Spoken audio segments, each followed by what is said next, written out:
I'm Joyce Tischler, your worship associate this morning. When I was a kid, Passover meant a Seder, and that's a dinner filled with extended family in my case, and a ceremony and special foods. And we'd read from a booklet called the Haggadah that had prayers and songs and rituals that retell the story of Exodus, when Jews enslaved by the Egyptian Pharaoh escaped Egypt to gain their freedom. There were ceremonial foods at this Seder that symbolized what it meant to come out of slavery and what it meant to be in slavery. And some of those foods were rather strange tasting, and we only ate them at Passover. For example, there's a food called harisset. It's made from chopping up and mixing apples and walnuts and sweet wine and cinnamon and salt, which I know sounds kind of odd, but it actually tastes pretty cool. We were told that harisset was eaten to represent the mortar and the clay that the Jews used to build the buildings that they had to build for the Pharaoh. One of my favorite Passover dishes year-round is matzah ball soup. Now, the story behind matzah is that when the Jews were rushing to get out of Egypt, they didn't have time for the bread to leaven. And so that was the invention of matzah, bread that didn't leaven, flatbread. What this meant for me was that all of my sandwiches for the following week were going to be made with matzah instead of regular bread. And if you've never had peanut butter and jam on matzah, it gets messy. Nonetheless, matzah ball soup is still one of my favorite comfort foods, and I love to eat it any time of the year. But my personal favorite, I don't know why, was always the hard-boiled eggs that you got to dip in the salt water. The egg symbolizes the beginning of life, and Passover marks the very beginning of Jewish national existence, leaving Egypt. And the salt water represents the tears of the enslaved Jews. So I didn't think about any of the meaning. I just liked the foods and how they tasted. What I didn't like was Manischewitz red wine.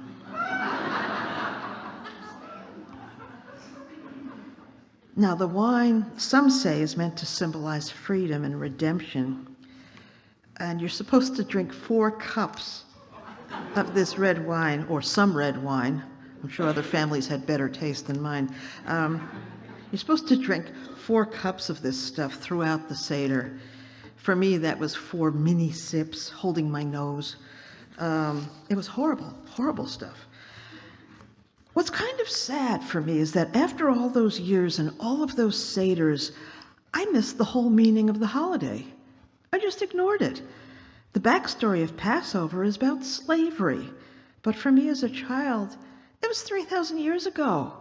I didn't know what it felt like. I didn't think about what it felt like. It was very different and irrelevant to my life in New York City in the 50s and 60s.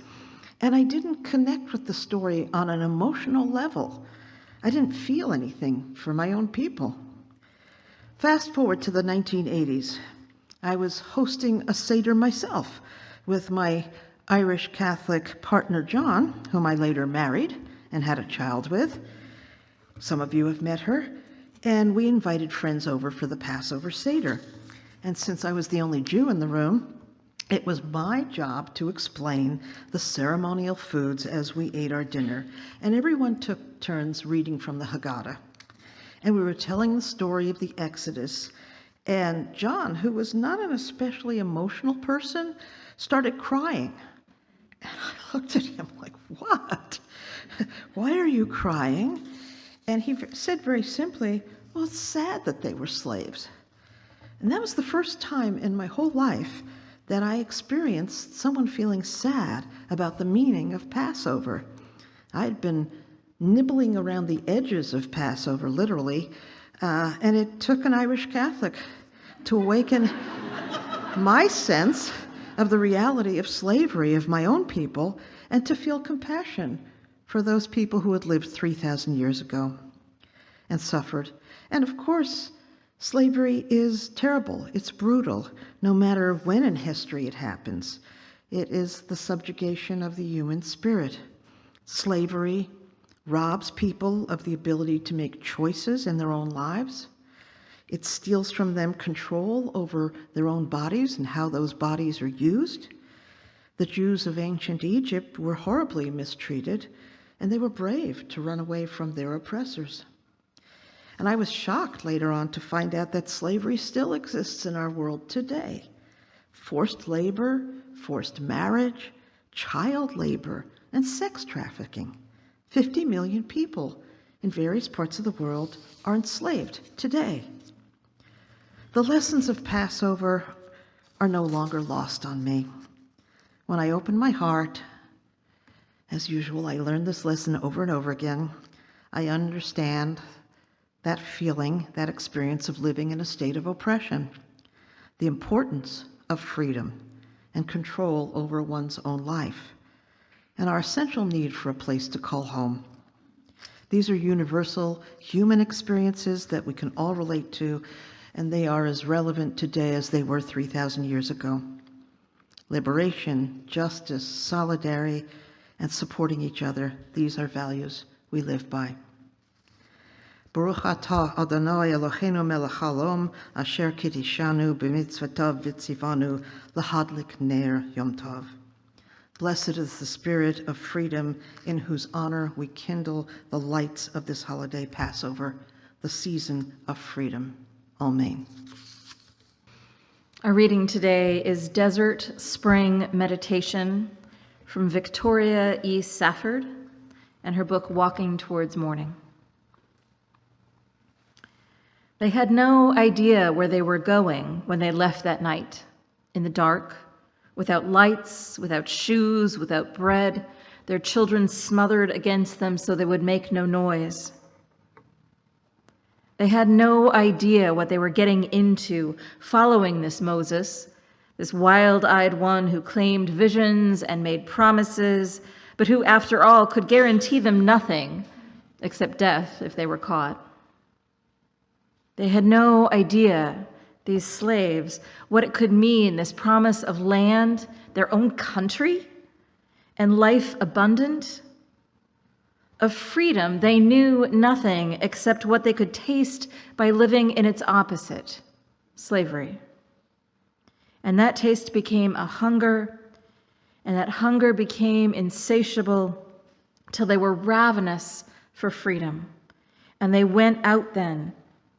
But no one knows to this day whether they were led by Moses or by the outstretched arm and mighty hand of something else, of something eternal, as they would afterwards and always claim, or whether their own human, hungry will made them flee that night from Pharaoh. They went into the wilderness. There they wandered 40 years, which in those days was a lifetime. 40 was a good old age, and so many of them died before getting anywhere, and many of them were born in the desert and grew to adulthood knowing nothing but the journey. Not slavery, not freedom, just the going. They whined and complained and muttered, and some mutinied, for they were a stiff-necked and rebellious people. You can read it for yourself. Ungrateful people, even when manna rained down from heaven and quails were sent to feed them. Unhappy people, longing out loud even for the familiar security of Egypt, of all places, where at least they knew what to expect, as awful as it was. Impatient people, making cheap little idols and gods of metal to bargain with in secret when the traveling got hard or merely dull and the days and years became monotonous. In the springtime, we remember the promised land is not the destination, it is a way of going. The land beyond the Jordan, that country of freedom and dignity and laughter, you carry it inside you all the while.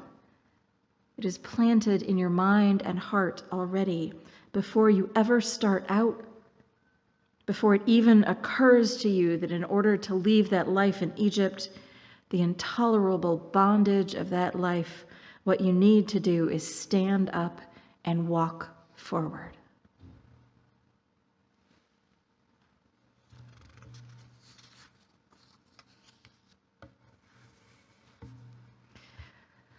I pulled the title of this sermon, Peace and Freedom, from the verse of our closing hymn, Peace and freedom is our cry.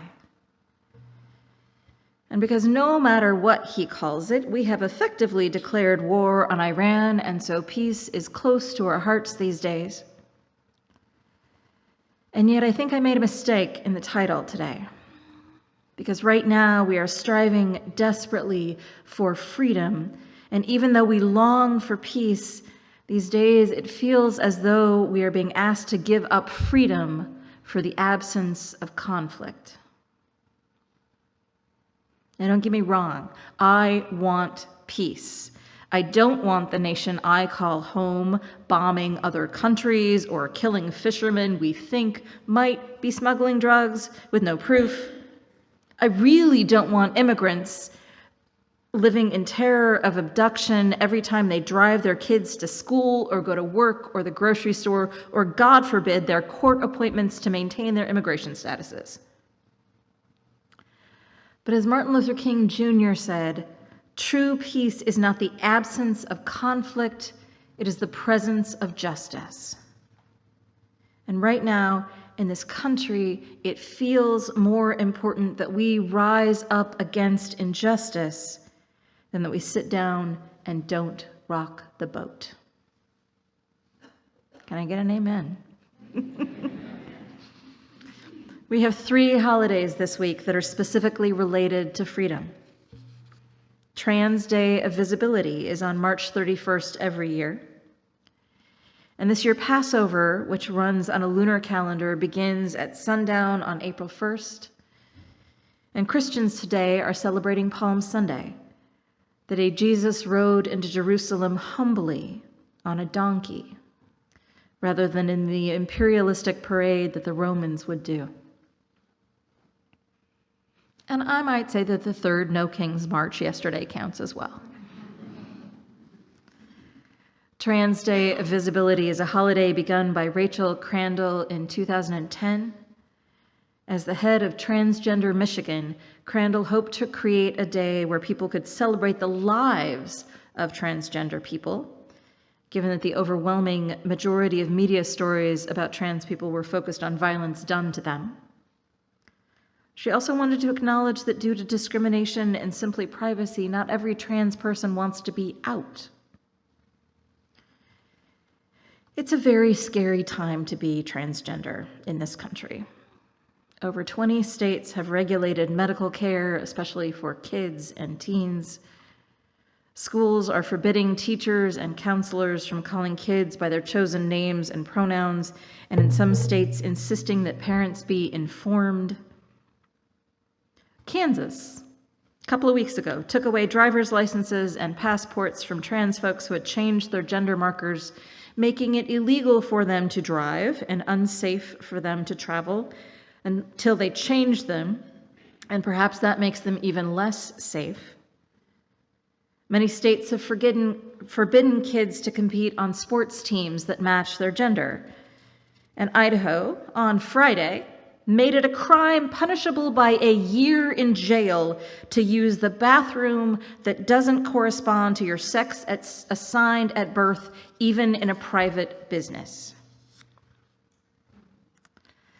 We have spoken before about how idiotic these laws are, about how cruel and unfair and confusing it is to ask a person who passes at male to use a female restroom and vice versa. And about how, just like the SAVE Act, this is a solution in search of a problem. Women are assaulted all the time, but not by trans women in bathrooms. Undocumented immigrants don't try to vote.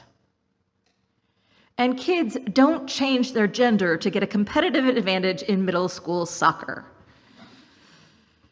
But this president and his advisors are trying to make us afraid of someone, because only if we are afraid are we willing to give up our freedoms to bring peace. The story of Passover tells us how the Hebrew people were kept enslaved in Egypt. that the Pharaoh, afraid of the power of the Israelites, tried to kill all the babies instead of simply stripping them of citizenship. But heroic midwives tasked with killing infants told the Pharaoh that the Hebrew women were too strong, and they gave birth before they even arrived. Eventually, as we talked about with the kids, a woman who was afraid that her Hebrew baby boy would be discovered and killed sent him in a basket floating in the river near Pharaoh's daughter and sent her daughter Miriam to watch over the situation. Moses, a Hebrew, was raised in the court of the Pharaoh, and as a young man ran away after accidentally taking someone's life.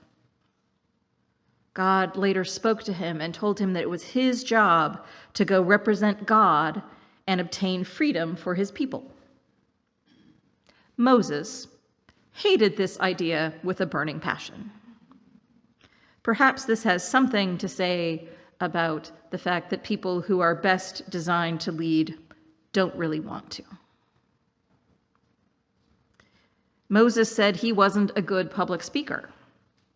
God told him that all would be well and showed him some cool party tricks with a staff that turned into a serpent when he threw it on the ground, and a hand that turned leprous and then recovered instantly.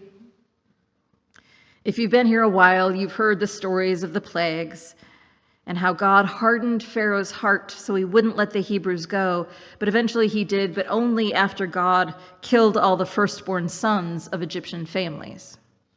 At least I didn't tell your kids that part. When Pharaoh, who had changed his mind so many times before, finally said they could leave, they didn't wait. They baked crackers and gathered their things and ran. But Pharaoh once again changed his mind, and they were only saved after Moses led his people into the Red Sea, which magically parted for the Hebrews, but came together again when the Pharaoh's army followed them, drowning them. The part of the story that we tend to gloss over is the fact that they wandered in the desert for 40 years after being freed. Many of them were born and grew to adulthood, knowing nothing but the wandering, longing for Egypt even, where at least they knew what to expect. I've celebrated Passover Seders for decades now, mostly with my friends, the Gewurzes. We share the story. We eat matzah and haroset, the bitter herbs of slavery dipped into the salt water of tears. We eat the eggs of new life like the equinox. We welcome the stranger, Elijah, to the table and tell the story of the plagues. We do tend to drink better red wine.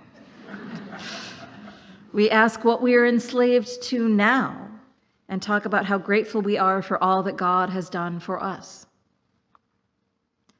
But the Seder doesn't talk much about the 40 years of wandering or the fact that Moses never got to see the promised land. It talks about the wrongness of slavery and the hope of freedom.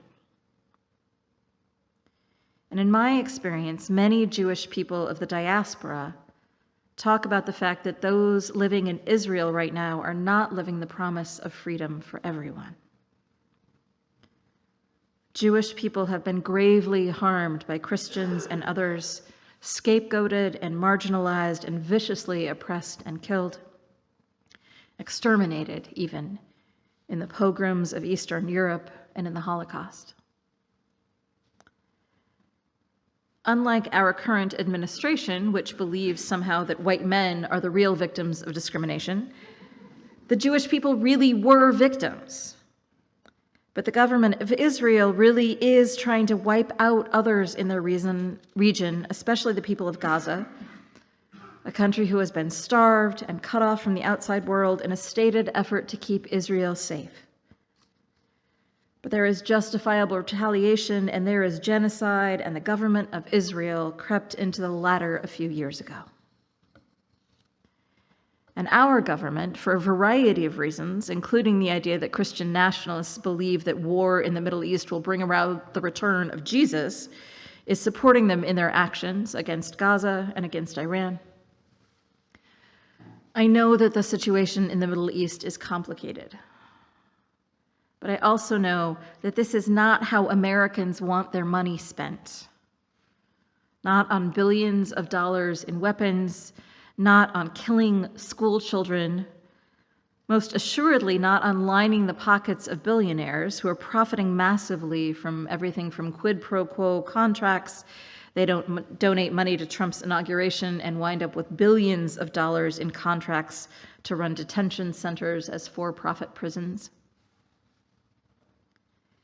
Heather Delaney Reese wrote in a Substack about how 5 minutes before Trump posted his announcement that he was going to halt attacks on Iran, someone purchased $1.5 billion in S&P 500 or stock market futures, while selling $192 million in oil futures at the same time.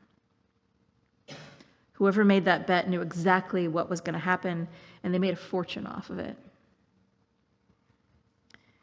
If that paragraph didn't make much sense to you, like it didn't make much sense to me a few days ago, let me unpack it for you. There is now a company called Polymarket. There's another company that I'm not remembering the name of, but Polymarket was started in 2020. Donald Trump Jr. invested heavily in this company and sits on its board of directors. Polymarket takes bets via cryptocurrency, anonymously, on the chances of events happening, from who will win the Super Bowl to what will the weather be in a particular place to who will be elected president in 2028. It functions both as a gambling platform for people interested in betting on nearly everything, and also a prediction market because the price of your bet is based on the odds of it happening, odds that vary based both on what their experts imagine and also how many people are willing to place bets on it happening. It's like a poll, given a poll of cryptocurrency fans, that shows the real-time leanings of people betting. And it means that insider trading has a whole new route. War should not be something that people profit on, and yet it is. War, in my opinion, should be rare and only invoked when needed to free people who cannot free themselves. And one must be incredibly careful when trying to do that because most of the time, another country taking out one leader won't change an entire system. Declaring war on a country tends to make its citizens band together rather than unite to overthrow their own government. Pope Leo, in his Palm Sunday address to Catholics this morning, while not naming names, repudiated the prayers of Pete Hegseth, who is trying to couch the war in Iran in Christian nationalist terms, asking God for, quote, overwhelming violence against those who deserve no mercy. Yeah. Meanwhile, Pope Leo, who I have to say is a pretty good guy from what I have seen, noted that, quote, Jesus does not listen to the prayers of those who wage war, but rejects them, saying, even though you make many prayers, I will not listen. Your hands are full of blood. Freedom happens in different ways, and far too often, far too slowly. The Hebrew people credited God for their freedom and then wandered in the desert for 40 years. The enslaved Africans in the American South were technically freed by the Civil War and lived through lynching and the Jim Crow South until a combination of their own bravery and media showing what was actually happening led to the passage of the Civil Rights Act and the Voting Rights Act some 100 years later. Freedom takes a long time. People living under communism in East Germany and Romania and Poland rose up against brutal repression by their own governments and finally overthrew them, leading at last to a real difference. And for far too many people around the world, including right here at home, democracy is fading through a combination of eroding press freedoms, white nationalism, and power consolidating in the hands of the rich. And that's why what happened yesterday is so exciting. Because people who don't like what's happening came out to demonstrate and tell the powers that be that we don't approve of the way that the nation is going. With messages that vary from no kings to melt ice to economic justice for all and releasing the Epstein files. Signs like, it's so bad even the introverts are here, and too many problems, not enough cardboard. We are gathering together, people of goodwill, of every political party, trying to stop this nonsense before it's too late. People who are scared and at risk are banding together. Trans joy exists still. Immigrants who have provided needed labor for this country for decades are being supported by their neighbors. In the springtime, we remember the promised land is not a destination, it is a way of going. The land beyond the Jordan, that country of freedom and dignity and laughter, you carry it inside you all the while. It is planted in your mind and heart already before you even start out. Peace is not just the absence of conflict, but the presence of justice, and everyone deserves freedom. May it be so.